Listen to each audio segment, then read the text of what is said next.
পাকিস্তানের বিপক্ষে বাংলাদেশের দাপুটে ইতিহাস করা জয় দেখে লাইভে এসে পাকিস্তানকে অপমান করে বাংলাদেশকে নিয়ে একই বললেন বিরাট কোহলি। বিস্তারিত দেখুন পুরো ভিডিওতে। দর্শক, পাকিস্তানের বিপক্ষে প্রথমবারের মতো টেস্ট জয়ের স্বাদ পেল বাংলাদেশ। রাওয়ালপিন্ডিতে এক সেশন বাকি থাকতেই কোনো উইকেট না হারিয়ে জয়ের বন্দরে পৌঁছে যায় টাইগাররা।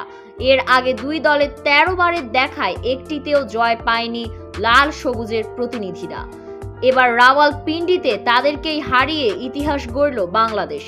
নতুন বোর্ড সভাপতি হিসেবে দায়িত্ব নিয়েছেন ফারুক আহমেদ। সব নতুনের মাঝে দেশের ক্রিকেটটাও যেন নতুন করে স্বপ্ন দেখাতে শুরু করেছে। সরকার পতনের পর প্রথম ম্যাচেই জয় পেল বাংলাদেশ।